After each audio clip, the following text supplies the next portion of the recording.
Thanks for listening to Baxie's Musical Podcast. If you like what you hear today, be sure to like it, rate it, subscribe to it, and then share it aggressively with all your friends. Today, we're brought to you by Metro Chrysler, Dodge, Jeep, and Ram at Chicopee. Be sure to check out their state-of-the-art dealership between BJ's and Big Y on Memorial Drive, or check out MetroJeep.com and drive home in your new Metro Chrysler, Dodge, Jeep, Ram today. It's Baxie's Musical Podcast. Resistance is useless!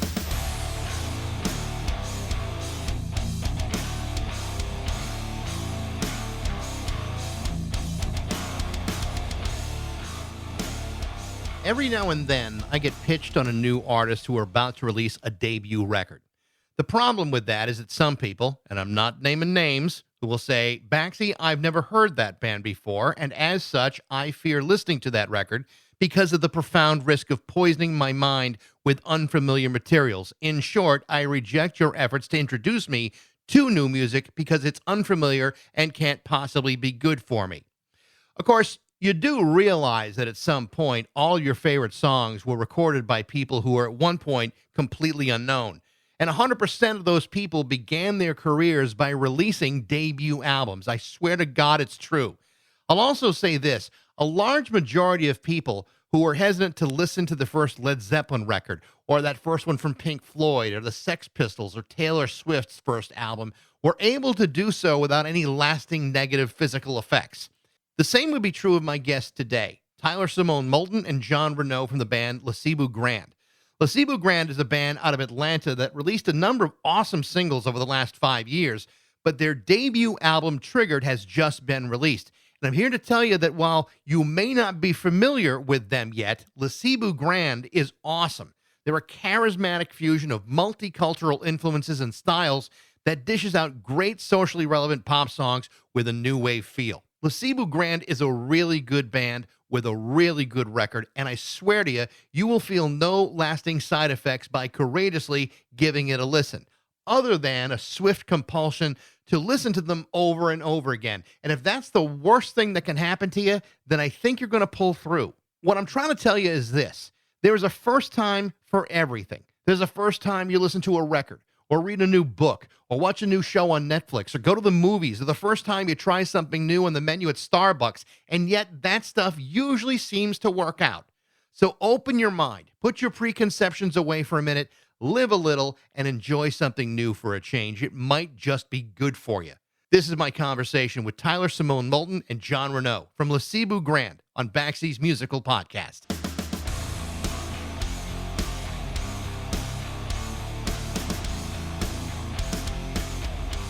It's great to have you. Yeah, I'm super happy to be here. I'm actually from I'm from Connecticut, so I am aware of your podcast. I've lived in Atlanta for a long time, but I understand this is based out of Western Mass, maybe? In Springfield. Where in Connecticut were you? I was born in Southington, Connecticut. Oh my God, that's so close. Wow. 84. But I really have a lot of family in Greenfield, which is I think okay. very close. Yeah, so I've been out here for it'll be 30 years in March. Wow. Yeah, I know. It doesn't even seem real to me either. But so, well, here she is. Yeah. So that's how funny that Connecticut. That's great. That's awesome. Yeah, and I spent a lot of time just in Western Mass generally. I used to ski at Mount Tom, which I don't think is there anymore. But I know the area well. They haven't leveled the mountain. They have leveled the ski slope. That's funny. Oh, look who's joined us. Look Tyler who's joined us. Simone. How you doing, Tyler? Good to see you. You too. Good to meet you. And sorry I was running a few minutes late. Technical difficulties for the win, as per usual. I totally understand. So now that I got both of you here, it's great to have you. First things first. I have to say that I've been interviewing people since I don't know the mid '80s or so, but this one is an absolute first for me. I have never interviewed a band where the bass player was the lead singer's mother's boss. That is a first for me. John, I have to ask you first. John, you got to explain what happened. And doesn't Turner have policies against this sort of thing? Well, it is kind of a unique situation. But so yeah, like Tyler's mom, Solang, and I work together in the legal department of what was once called Turner. It's now we're part of Warner Brothers Discovery, and we've had like 5 mergers since this all happened. But so for many years, like maybe 10 years, Solang and I worked together harmoniously, doing agreements for all the various networks and whatnot. And so I got to know Tyler through that process. Like, sometimes, people bring their kids to work or they swing by to pick up the car or like whatever. And so I knew Tyler as a teenager and her sister Jennifer, and thought they were very delightful young kids and teenagers. But Solang left the company in about 2014, moved to New York, Mm-hmm. and had a misty, teary goodbye, and it wasn't sure I'd ever see them again. Certainly kept in touch here and there with a phone call or a text. But then many years later, was at a club called the Earl, which is sort of like the Atlanta CBGBs. It's been there for a long time, and every touring rock band comes through, hits that spot at one point. And I bumped into Tyler in a dark, club. So anyway, we had connected then, and we that's really the beginning of the band, that reconnection. We talked about music. So anyway, like we had she saw me in a crowd. I recognized her, but she had grown up a lot, and so we just started talking about music, and that's kind of where we eventually came around to doing Lesibu Grand. He actually didn't recognize me. So the funny part of that story, which is a really good story, all of which was mostly true, except for I did tap John on the shoulder because I recognized him and I was like, I think that's John Renaud. And I said, Are you John Renaud? And he said, Jennifer, because he thought I was my sister Jennifer. So that's like the funniest part of that story, in my opinion. It had been a long time. Yeah. Well, I'm glad that that's how the story goes, because I think it would normally be an HR disaster if a supervisor said, "Hey, I want to start a band with your daughter." You would be handed a cardboard box and escorted out of the building. And most Exactly. Yes, and in the legal department, we are very, very sensitive to such things. But she had already left the company, so I was in a good place. I've been listening to the new record, Trigger, for a while now, and I've really enjoyed the hell out of it. I mean, love the way that you guys have blended so many different influences and styles. I mean, I mean, I'm hearing things like I'm hearing new wave, I'm hearing New York punk and '90s alternative, and even the opening track, "Scary Mary," sounds a little bit like it's taken this sultry, soulful Sade vibe, and then all of a sudden it twists in a new direction, and you follow it up with Hot Glue Gun. It's so much fun the way you guys have compiled this record. Tell me a little bit about that. I'm just gonna say that Tyler was 100% responsible for the compilation and the order of the song over all my objections, because I had a totally different idea about how they should be. But I stand here now and confess that she was right. It was a really interesting order. I'll let her explain. Well, so like you said, Michael, it is definitely hitting the tones of like the more sultry stuff in the beginning, and then it evolves to a more heavy new wave slash punk sound as you get through the whole record. And the order of the songs is actually chosen just because of the subject matter. I think I'm trying to tell a story of what happens when you become triggered, the realization of whatever feelings that you're having at the time, and then how you eventually cope with those feelings, and then closing it out with like letting go of the feelings almost without giving too much away about all the songs. Right. So that's kind of what I was hoping people would listen and feel when they're listening to it. So I think, yeah, that was kind of the mindset behind that order. So musically speaking, were you two on the same page right away, or did this combination of different influences just evolve over time? I mean, I know you guys started, writing not too far after you guys, reconnected, but I mean, was it something that just naturally occurred organically, or was it something like, well, this is what I want to do and this is what I want to do, and that's how it happened?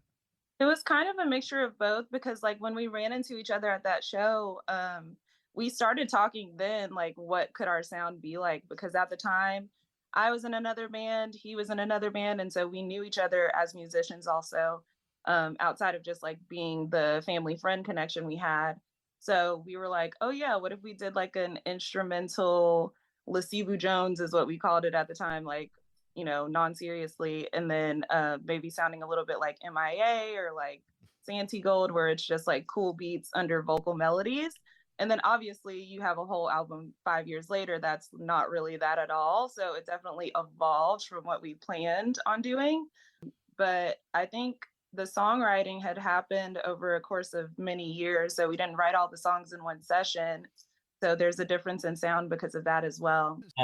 Just to say, at the time, I had a pretty active other band that was all instrumental funk.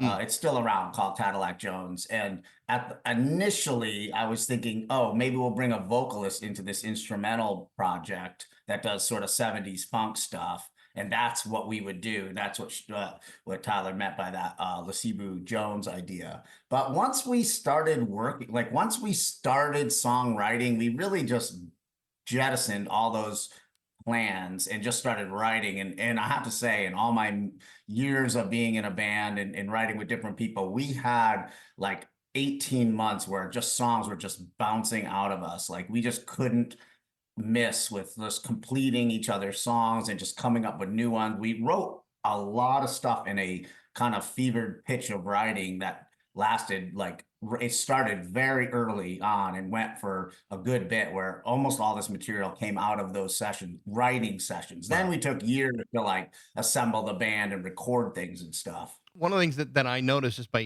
not only listening to to the album, but also going back a little bit in time, some of these singles were being released as far back as 2019.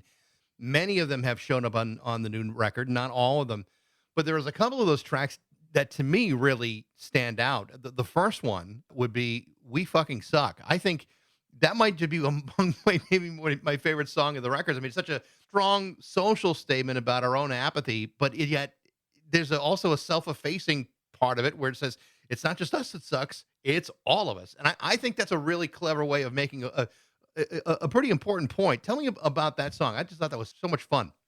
Well, it was like, and we were in like the depths of, just like, I won't say we wrote it during COVID. Actually, it wasn't written during COVID. It was written it was like written in the beginning of the Trump era. And it just felt like there were, the news was just grim, and we had all these problems, and it was like, we had previously written a lot of stuff that was more delicate and more emotional. And so I just felt like it was time to kind of turn our attention to the world around us, but not in a, preachy way. I was just trying to kind of like, just kind of do a flyover basically of social ills, and so we just kind of came out in the way it did. But it was like, we basically, while recording that song and in putting it together is when we floated into the COVID era. So we, it just, at that point, we couldn't tour. We could barely get together to finish the recordings. We would like do little sessions with just the minimal amount of people with like masks on, and,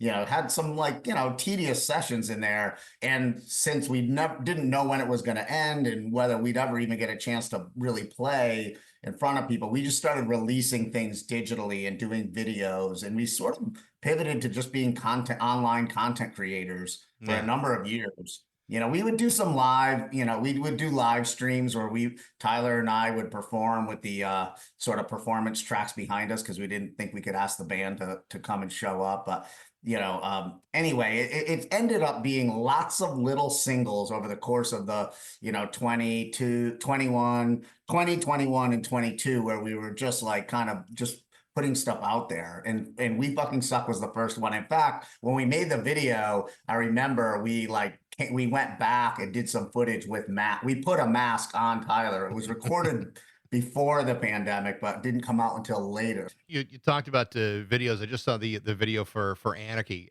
and I thought the video was awesome. First of all, Tyler, you make a very convincing Jane Jetson. Well, I will say that right off the bat. That's so nice of you to say. Thank you. I watched Jane Jetson or the Jetsons as a kid, so I had a little bit of inspiration prior to going in on set. But thank you. Yeah, it's very convincing. That Rosie's a bit of a shit show, but I thought you did a very, very good job. Rosie the Robot Bricker is what we call her. There are a couple of tracks that I did want to ask you about. That one, but also there's a couple that I don't know they were they were intentionally connected, but I was able to cull a little bit out of it, and that's Party Party Party People, which is a great anthem, but then you also bring it down a bit with the track about vulnerability, like Emotional Disguise. While they may be two totally different songs, I'm pretty sure we're all wearing an emotional disguise to every party. Tell me about those two songs, and is there a connection between the two of them? Actually, I never even thought of that connection, and that's a really good one. So I'm start thinking about that, and I'll come up with an answer for the next time. But to your point, emotional disguise comes, I believe it's like song 7, and then Party Party Party People is the last song. So it is a part of just going through that emotional experience, like when you're in the point of being triggered and you're in like the emotional state where you're trying to mask how you're feeling or you're trying to just like fake it till you make it kind of. And then ultimately we just say party and release your troubles and just, take one up to the big homies. I don't know. It's I mean, it's a great anthem, and it is a great way to close the album. You've talked about being triggered and the things that we all kind of feel, especially now when things are so divided and and so sloppy, socially and culturally. When you are writing lyrics for this record, are you looking to have like a theme run through it, or is it just how you're feeling in each individual moment with each song? Well, with some of the songs, the lyrics were written by me, and then some of the songs lyrics were written by John.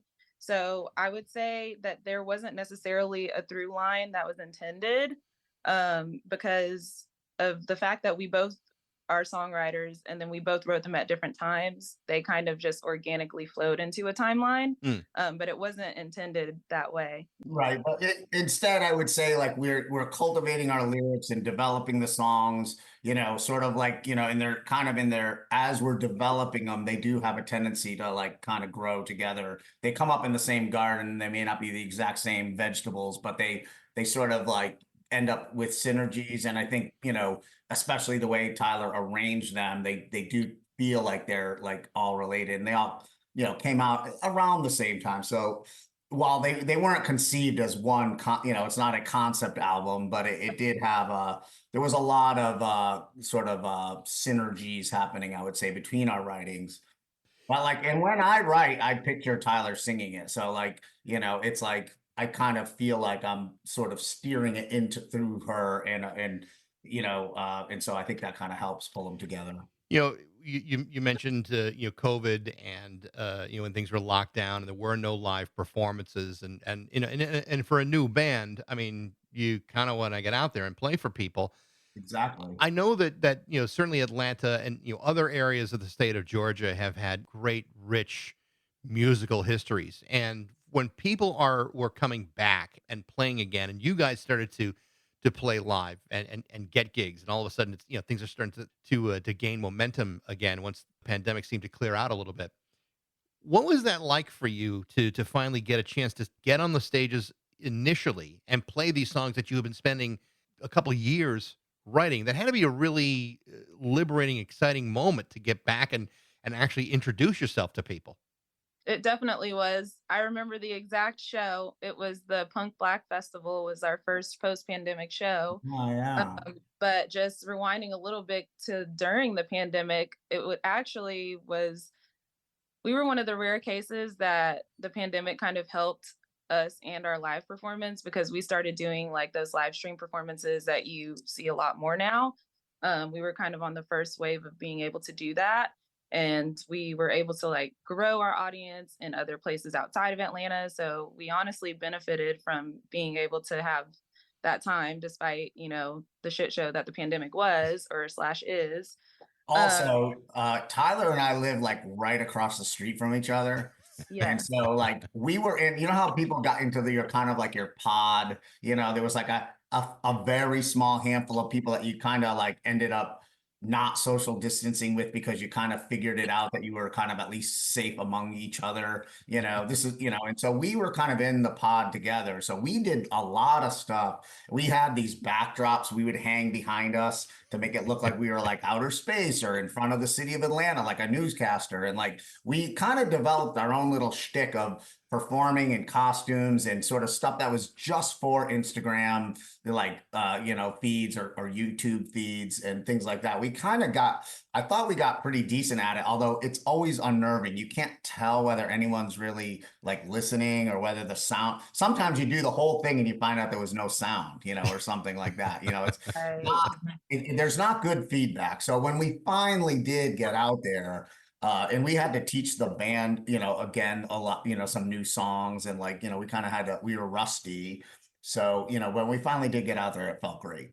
One of the things that's really very, very cool, and I've noticed this not just in the press materials that have been out there. It's far beyond that. But you guys have been showcased pretty heavily. I mean, you're playing South by Southwest, the Afro Punk Fest, the Punk Black Fest. You guys have been at all those things. You've been featured on Brooklyn Vegan, Alternative Press, Pace Magazine. I mean, they're all responding to this stuff and in a largely overwhelmingly positive way. Tell me a little bit about that. I mean, obviously the validation of getting that interest is fantastic, but this is something that you really have earned here. Tell me about how you're responding to all that.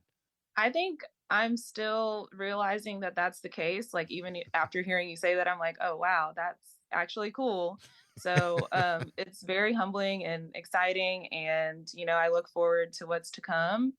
But I also try not to look too much in the like, don't believe your own press kind of a ideal. That's kind of my mindset because I feel like I have more things that I would like to do. So I don't want it to seem like, oh yeah, this is the end of the Lesibu Grand chapter. So I appreciate all the great things that have been written about us, and I'll try to make more things so y'all can write more.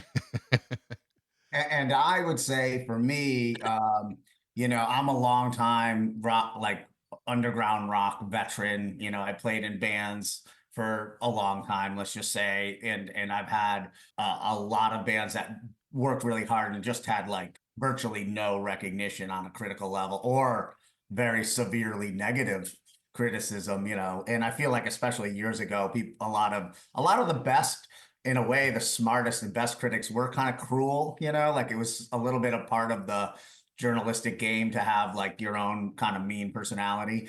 But so for me, these things were like very moving and validating. Yeah. I came up in an era where like good reviews could really make a band, and people in our era would like read reviews of bands all the time and then go check them out. And that's kind of the world I came up in. It's not, I don't feel like it quite is that way these days. I feel like I don't feel like the press has quite the influence over the listenership as it once did. But so for me, it was a very, really great, awesome thing. And there's a radio station that I think it's actually in Lower Vermont that it's an indie radio station that has been really supportive of us. I think they're in Middleton, Vermont or something. Mm-hmm. They've been real good to us as well. So we're real happy about it. Well, the nice thing about critics is they are often very, very wrong. I interviewed Ira Robbins many years ago. The guy was with Trouser Press for many years, a great writer, and we talked about the horrible review that he gave Nirvana and Nevermind. And in hindsight, he kind of takes it back a little bit. Yeah, I might have been way the hell off on that. But Yeah. but It's almost like, I feel like, especially in the late 80s, early 90s, we were so passionate and severe about what we wanted music to be in rock music and what we didn't want it to be, that if things crossed our ideals, we were rather severe about it. I Yeah. feel like, to their credit, kids today, and even I think even adults, who have been in the game for a while, have softened a little bit on the edges. I used to have a very narrow lane about things I really liked, and if it wasn't in that, I didn't like it. And thankfully it's not quite that way anymore.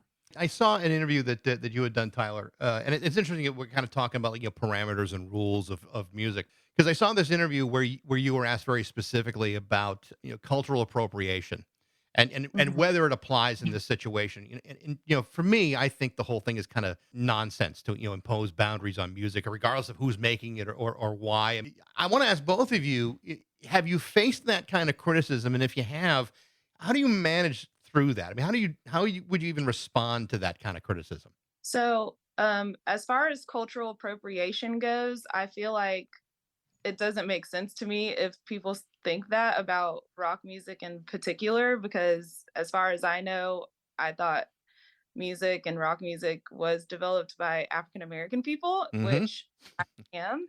So appropriation where, I don't know. But I also do have a type of feeling towards being considered like a POC band when I'm the only POC in the band. And I don't know, I have like a conflict of that, but I don't let it really distract my how I interact with my bandmates or how we interact with our performances. I think people come out to see us because they like our music in general, Yeah. and I don't think there's anything appropriation about it. Yeah, and agree with that. I mean, we're all guided by our own influences and the realities, that popular music all has been influenced by jazz and country and blues and gospel and rock and punk, and it's all the same genetic strand. So, why not, embrace it? I mean, I think of artists like, Bad Brains or Fishbone or Living Color for that matter. And these are all bands that insisted, hey, you know what? We're all part of this too. And to create this set of rules. It's nonsense. I'm glad you're not seeing a lot of that because I don't think it's appropriate in this situation. I think you guys have earned the right.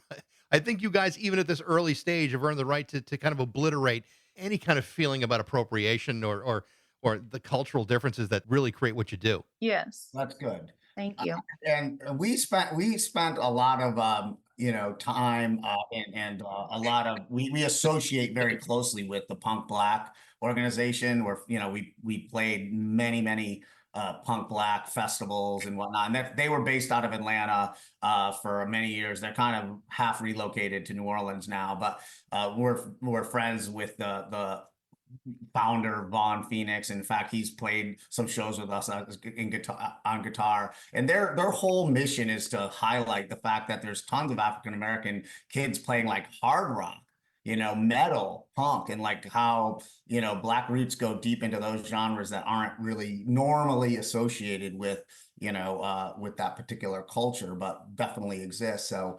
it's just interesting. But I always feel like music is a very universal thing, and like it's the one language that helps bridge distances. And so, I love when somebody, from another culture, latches on to, a sound that might not be from their culture, but they find a way to incorporate it. I think that's a very interesting thing and not something that should be, discouraged. Yeah, I think it's very, Yeah. very healthy.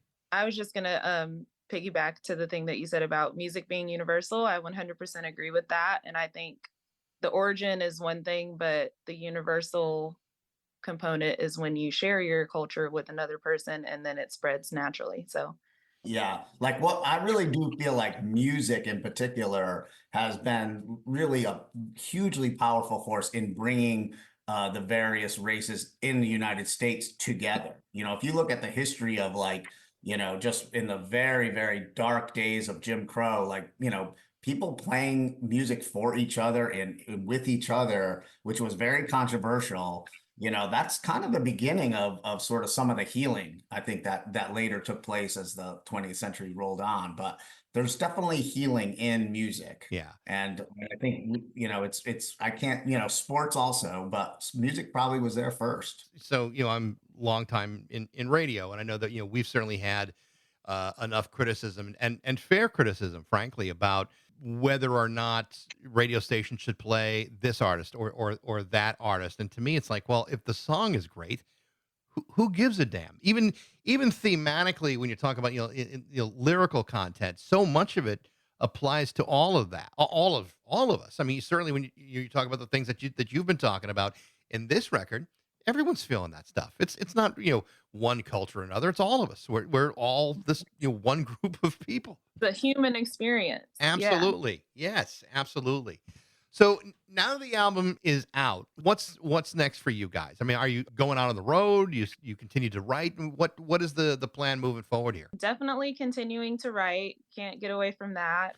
And I would hope to go on the road eventually. Right now, we're still trying to just promote the album as much as we can and maybe And play get some good shows. booking agencies. We're kind of all, yeah, sorry, I cut you off, Tyler. I apologize, but I I'm just used to think it. We are booking shows, but what we really need is like professional, an upgrade in our booking, because I do most of it myself. And so we're now that the record's out and we're getting spins on Spotify and we're doing, more media outreach, we're in a position where we're cultivating and looking for like assistance in booking to really get a better strategy for bringing this music around the country. Well, I hope you get out there, and I hope you come back to the Connecticut area, John. It'd be great. I would love to come back. Yeah, it'd be I'd great love to see come you. back. The name of the album is Triggered. Lesibu Grand, Tyler, John. It's great to talk to you. Best of luck with it. I wish you guys all the best. You certainly deserve every bit of it. Thank you so So much. much. You bet. It's been great to talk with you. Triggered. Take care. Take care now. Bye-bye. The name of the new Lesibu Grand album is called Triggered. It's available on Kill Rock Stars Records. Thanks for listening. I hope you enjoyed it. Remember to follow us on Instagram, TikTok, and Facebook for regular updates on upcoming guests. You can also email me at bax@rock102.com. I'd love to hear what you think. Thanks to Metro Chrysler, Dodge, Jeep, and Ram at Chicopee. But most of all, thanks to all of you for listening to Baxie's Musical Podcast.